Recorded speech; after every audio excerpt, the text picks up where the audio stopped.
All right, welcome everybody. So with that, we're just going to jump right into our presentation here, talking about kind of migrating our systems, our traditional clipboard inspections into our more digital GIS platforms. Okay, so I did steal this from one of our clients, and this is going to be no shade to them, of course. This is just to kind of as a learning experience here to talk through some of what we're trying to accomplish with this webinar.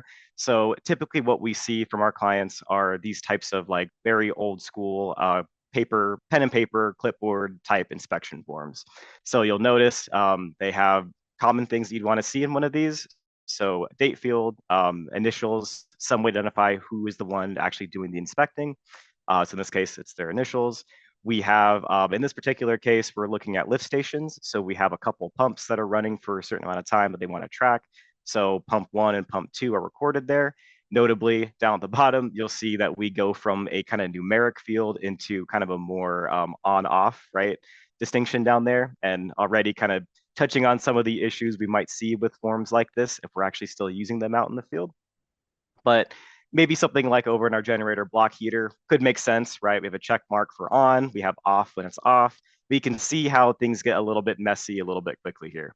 And of course, this is, no shade to people who are out in the field collecting these things. Totally understand that you're trying to be on a tight time constraint, trying to make sure we have as much information collected as quickly as possible. It's not always easy trying to write all these things in very quickly.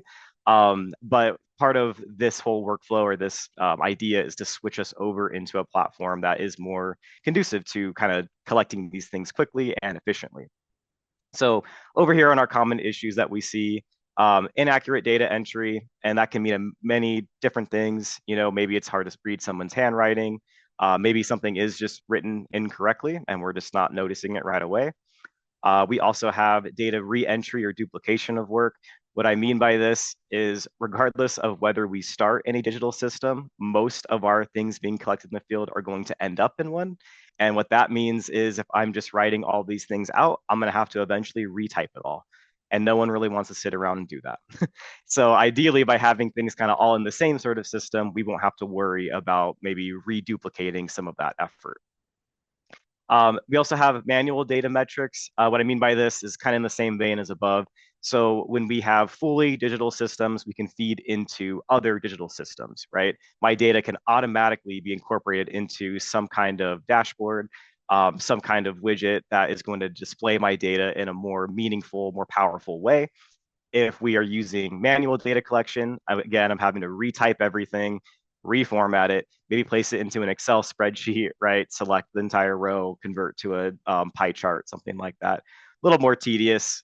There's no automation. There's no kind of, I guess, there's no quick and easy way to really grab this data and use it the way we want to use it. So kind of moving away from these, we'd like to take us to a position where we can collect these things kind of digital first and then use them in digital formats. So I'm going to talk us through kind of a scenario, kind of what I came up with here. This is modeled very loosely, or maybe less than loosely, off of a client work that we did, which is to collect on lift stations. So we're going to be essentially inspecting lift stations throughout the area, and we have 4 different lift stations we'll take a look at. Identified a couple of different business needs that we want to address with this workflow. So we want to be able to easily collect the data, minimize, keep our errors down to a minimum. We also want to be able to correct and validate data as it comes in from the field. Again, this is kind of a art more than a science in some ways, right? Where sometimes when we collect things, even with the wonders of computing, automations, constraints, all those things, we're still going to probably have errors, right? We're all human. We all make mistakes, or we're all maybe moving too quickly sometimes. So we need to have kind of an intermediary step where maybe the desk folks, right, people who are in the office can review what's being submitted, make sure things make sense before it ultimately gets presented in some kind of dashboard, some kind of meaningful presentation for usually your key stakeholders, people who maybe aren't always down and dirty with the data, understanding how it all works, and maybe just need to see the big picture. So essentially, we have 3 different functions. We're going to collect the data, we're going to validate our data, and then we are going to present our data. And so for each of these, using our different various ArcGIS platforms, for collecting, we're going to be using Survey 123. We're going to validate using Experience Builder. Notably, we are not using Web App Builder. That is very quickly going away here. More information on that and plenty of other webinars in different places. But just for the purposes of this, we're going to be prioritizing using Experience Builder, the newest platform, and kind of moving away from those old ones. And then, of course, finally, we're going to present our data inside of a dashboard. Okay, so collecting the data, Survey123 is one of the best tools for collecting data, something that I see and use all the time in our work here. Field maps is another option, and we will discuss that a little bit here as well. But for the sake of this, we'll just focus on Survey123 for right now. It's great for automating data collection, something that we talked about with calculates. So if we use Survey123 Connect, you've got your spreadsheet, and then you have all those different calculates that you can put together using the XLSX scripting. You can also do relevant fields that are going to be hidden unless a certain condition is met, right? So in this particular case, and we'll see it in a little minute here, but we have a lift station that has 3 pumps, where the remaining other ones have only 2 pumps. So what we could do is create a one size fits all. One single survey form gets sent out and everyone is able to see all the fields, or using Survey123, knowing that I'm at the North Station specifically, I can have that lift station available or that pump available and have them hidden depending on whether I'm at a different station that maybe doesn't have those pumps. Similar ways, all kinds of different ways that we can kind of hide and show things based on what it is that we're looking at specifically. Again, this kind of automation that we don't really get access to when we're using our clipboards. It also integrates well with other GIS platforms, so ArcGIS platforms specifically. And what we mean by this essentially, Survey123, it's not like in a vacuum, right? It feeds into an existing, or you can even create one, a feature service that's already going to be in your ArcGIS Online or ArcGIS Enterprise deployments. So it just makes it a lot easier to manage your data. Remember, we're duplicating work potentially with our clipboards. We're writing it once and then typing it again. It's all in one spot. We don't have to worry about retyping, moving all those things over. It's already there, ready for us to use. And then this last one, maybe another topic for a webinar down the road. You can also extend capabilities using JavaScript. I love this. I think it's really cool. And unfortunately, we just don't have a ton of time to get into all the details on it. But essentially what you can do is you can use REST API queries in Survey123. What we'll see in this one is we have a weather service that's out there. And so for lift stations, precipitation is kind of an important component of what we're going to be recording. And so we can calculate the precipitation live in the field right now by querying that REST API.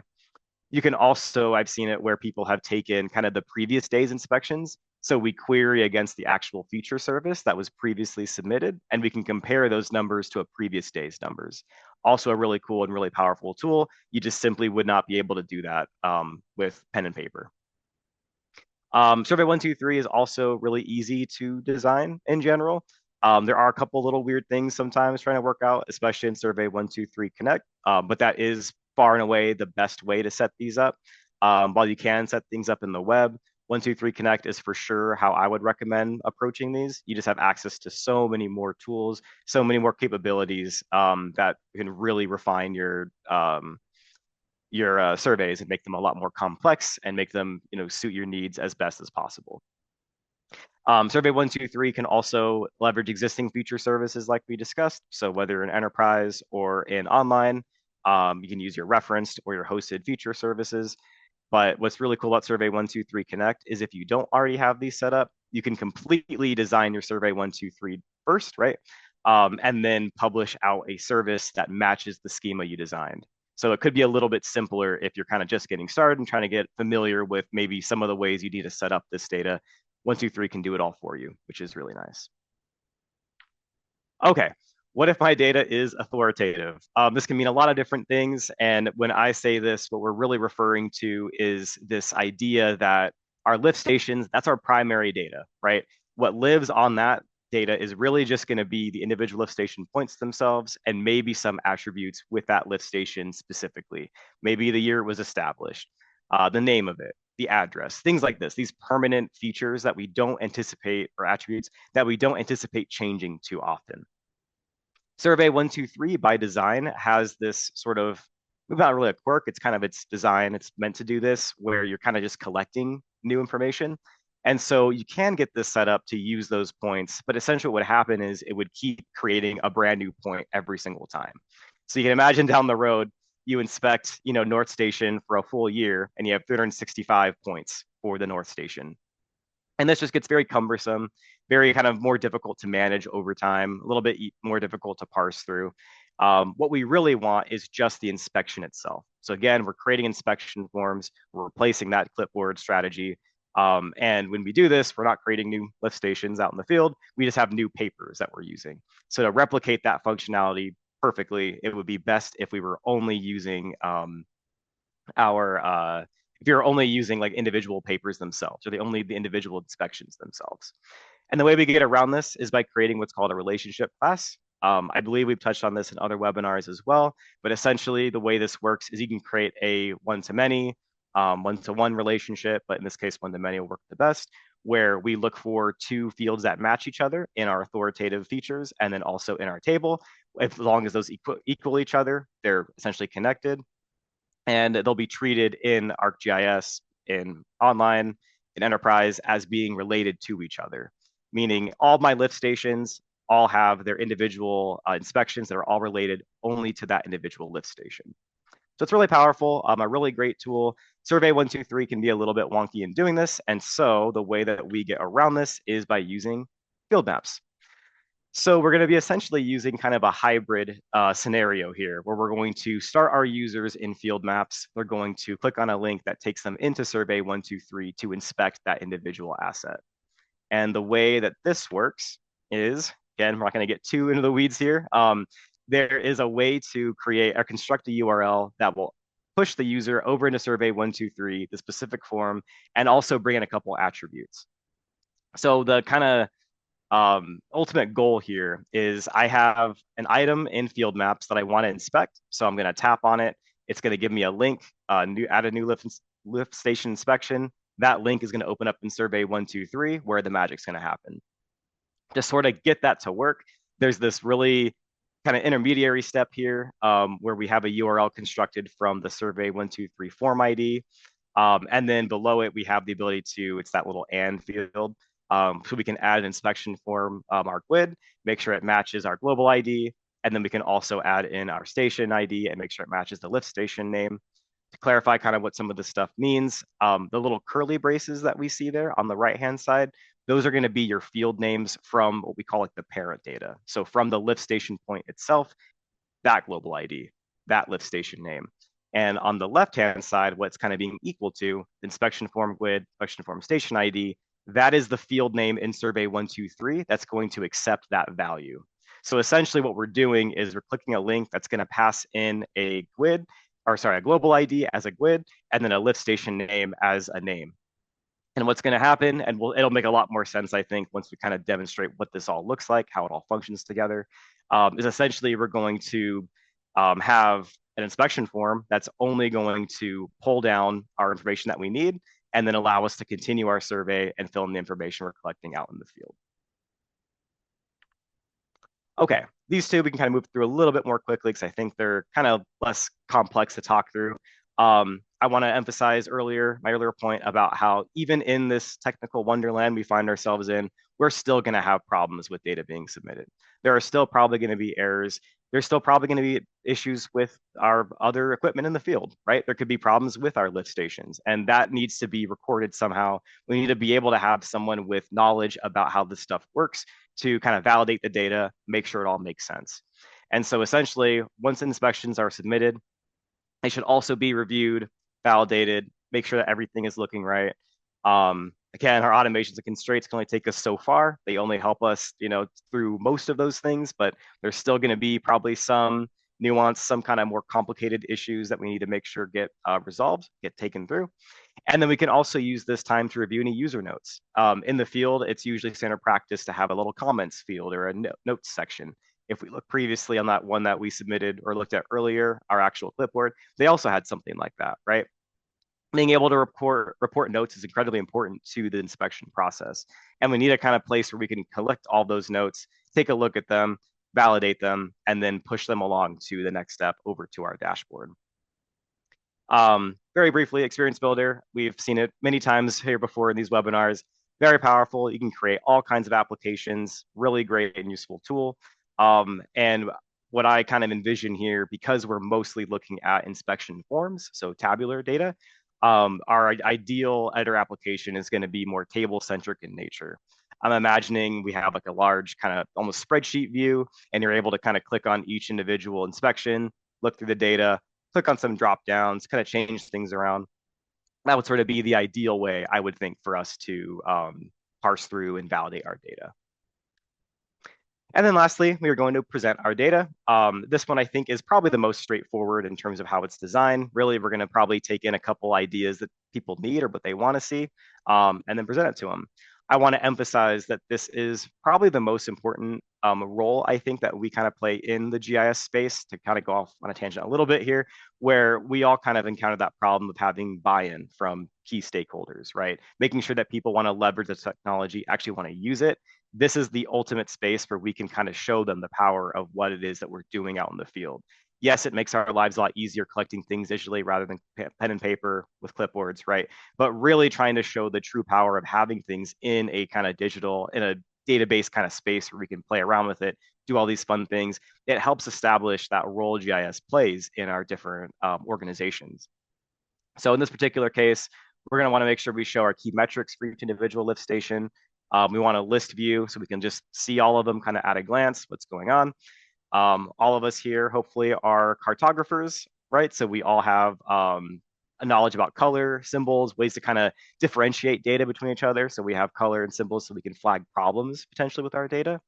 And then again, our overall presentation should be simple and easy to understand at a glance. Very straightforward for people to just look at it, kind of know what's going on. I'm envisioning these are people who maybe aren't always in the weeds, always down and dirty working with the data, and are just trying to see kind of the big picture. And okay, with that, we're going to hop over and see how all of this works in action. I decided not to have us maybe sit through a bunch of me just scrolling through survey 123 and filling items in. And so I just put together a couple of videos that are going to kind of explain a couple of the points here. So again, we are starting here in field maps on an iPad. And what we're going to do is we are going to tap on one of these points here. And when we do so, you'll see that link that we established, right? So this link is going to pass in the information from field maps into survey 123. So that way that a relationship is established. The inspection form that I complete here is going to be related back to that original point. And you'll see up at the top, we have our lift station name, our lift station GUID, kind of cumbersome. I'd probably hide that in a final product here, but it is here. So that way we know that they're going to be related to each other. It uses that field to make sure that they know which one is which. I've also established some auto calculates here. It did pull in yesterday's date when I was going through this. It pulled in my name and my email automatically because it knows my user. So I have a query in there that says, hey, if it's this username, return my name and my email. Going down a little bit quickly, but up there, if you previously saw, precipitation was also pulled in from that JavaScript API. Very cool stuff. But the main thing I want to kind of emphasize here is you'll notice we have two pump checks, pump 1 and pump 2. Notably, the third one is missing. And that is because we are on a specific pump that, or a specific lift station that does not have one. But hopping over to our second video here, if we head back into field maps and we maybe close out of this west station and we go up to our north one, once we tap on it and then click on to that little link there, it's going to quickly take us over to survey 123 Connect, where again, our lift station information is pulled in. So North Station is there, our GUID. Again, I'd probably hide that, but still need to make sure it's calculated here so that it's going to be related in the final product. Inspection date, my name, my email. Precipitation is increased, it looks like. And again, that's dynamically pulling from a live weather service. And then here we have our pump checks, and pump number 3 is available here, which is great for us to see. You'll notice a couple maybe bad practices here. This was kind of thrown together, again, for the purposes of demonstrating how this stuff kind of works here. Again, at the very bottom, we've got our inspector comments, important stuff there. But we'll notice that most of our items here are not marked as required. That's incredibly important to your workflows. You know, requiring your users to put something into the data is usually better than just having them leave it blank. And so that's something I would recommend if you're kind of trying to recreate this sort of workflow for your own purposes.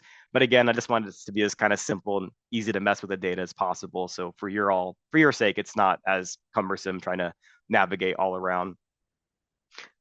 If we hop over into our experience builder, so moving in from that first step now to our second step, our validation, I threw this together for us to look over our data submitted and kind of make our changes, tweak anything that we need to before finally, looking at it inside of the dashboard. So in here, there's a couple different things. Again, we got that tabular view established. So we just have this large table. And what's nice about it is I can actually change some of this information. So let's say maybe I didn't inspect this, it was someone else for whatever reason. I could come in here and change that. You see all of our names already pre-established in here using domains. Maybe the precipitation is off, right? We trust our REST APIs and that everything looks good, but you never know. There could be some kind of discrepancy, some kind of weird issue. We can go through and change it. Really just trying to demonstrate that you can use this sort of table view to come in here and make your edits, which is incredibly powerful if you have users who are familiar with the data and want to make their changes kind of after it's submitted. If we take a look over here, we have our total inspections kind of being pulled in. And if I were to go ahead and use one of these filters up here, say, for example, we want to do our lift station. Let's look at all the south ones. You'll see that it'll filter down our information and it'll also change our total count just to help us keep track of what's all going on and maybe what's all in here. And maybe we also want to take a look at our dates as well. And of course, I know that I have one from Monday and that these all should stack on each other, right? And in fact, we'll notice quickly here that this is kind of a very strange data point here. Zero precipitation, maybe not unusual, but a lot of things are just kind of blank here. We'll kind of touch on this a little bit. We'll kind of pivot back over once we go in the dashboard to see what erroneous data how it might manifest. But to get rid of things we don't like, we can always also delete them in here, and we'll kind of show what that looks like. But let's say we are satisfied with these filters. I'm going to go ahead and check these off. What I really want to show here is that we can also field for our anomalies.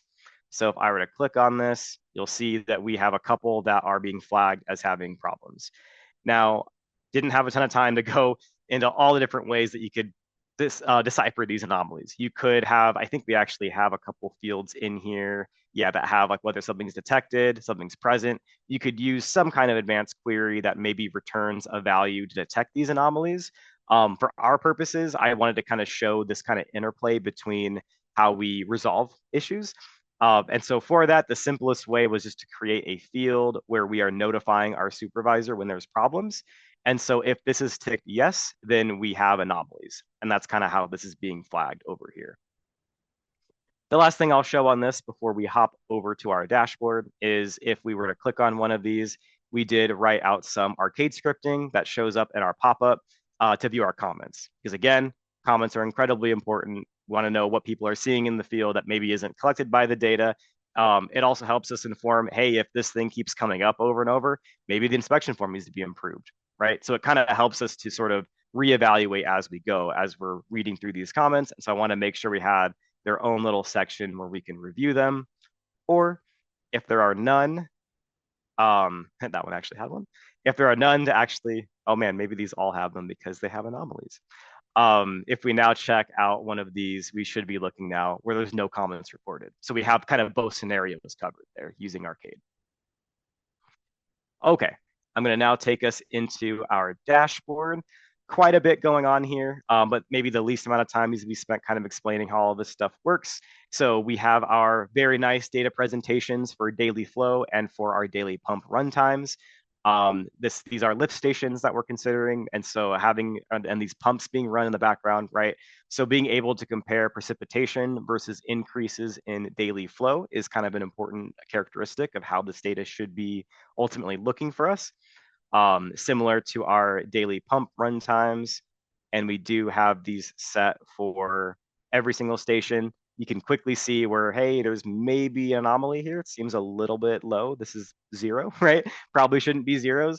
And so this can kind of help us identify where are we seeing problems, where are we having issues. Maybe there is another thing that needs to be resolved back on the editor side of things. But really quickly, just being able to take a look at all of our data kind of on a neat little presentation format. And then we also have our most recent inspections over here. What we have set, we talked about earlier, using color to distinguish ones that may have problems versus ones that may not. If we look at one that doesn't have a problem, this one actually maybe does because there's no data in here. But these other ones too, you can see where we have our pump information, and then our voltage readings, all of our data kind of all collected in one singular spot, kind of as a high level overview. And then, of course, we have our red ones that are selected. Similar pop-up is really just a pop-up being shown, so nothing changes here. You could absolutely change it, have different things being shown depending on the circumstance if you wanted to. But we have it just selected red, so we know these are our problem ones. If we were maybe to hop back over to our editor, we can take a look at these two, which are the newest ones I submitted. So if we swipe all the way over, maybe we're happy, we went through, changed our values, everything's looking good now. Let's go ahead and change this notify to no, which changes our data. So again, this query is going to be altered. And then I might even go ahead and take this data, the one that I said had problems. There's nothing in here. I'm going to go ahead and delete this one.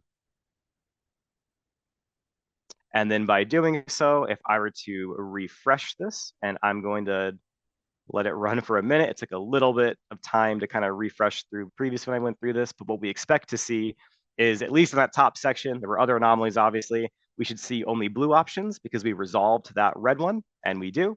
And that August 4th one that had problems is now removed, and our data comes in and is looking beautiful. This is one of many different ways you could approach this workflow. We try to cover as many things as possible, but obviously we don't have a ton of time. Each one of these could really be their own webinar discussion. But with that, hopefully this kind of has encouraged you guys to reconsider some of your workflows and move toward more of that digital format.